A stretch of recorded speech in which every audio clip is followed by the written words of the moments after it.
I just wanted to pop on real quick. I just posted a reel, nope, not a reel, a carousel about auditing your village. So, what is a village audit? It's definitely a way to look at who has access to your energy, to your resources through relationships that you've already built. Just really who's in your orbit, you know. There are some people that we have around because they've always been around. But have you ever taken the time to see how does this interaction make me feel? You know, how do I feel before I meet with this person? Am I exhausted? Am I dreading it? Am I anxious? Am I excited? Am I motivated? Am I confident? How does that relationship make you feel? And if you actually took time to look at, let's say, your contacts in your phone, and went down that list, how many of those people would you say are helping to build your energy, or helping to uplift you, or are a place of refuge if you needed assistance?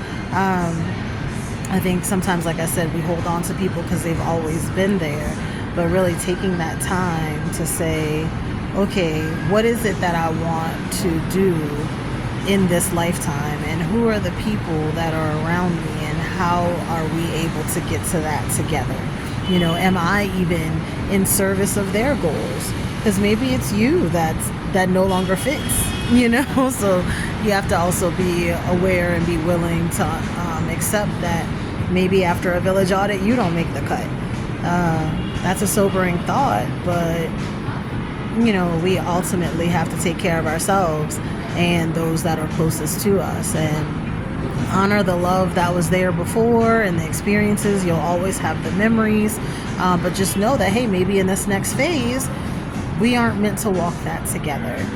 So I implore everyone, as you're working towards this new year, and please don't wait till the new year, because you can start today, to really take time, identify, you know, what it is that you want out of life, who it is that has access to you, what gaps are present, you know, what are some intentional relationships you should be seeking out in order to get you to that level that you're looking for. And then really being conscious and intentional about your boundaries you need to set up.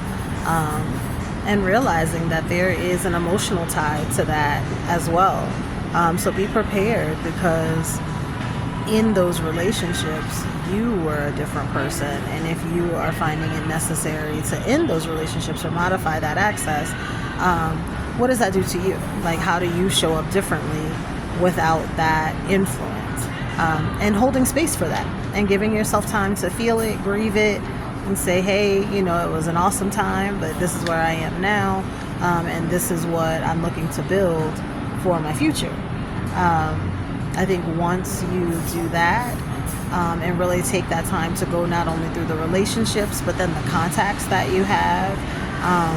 Why are we holding on to the phone numbers of people that we may have worked with 25 years ago? For what?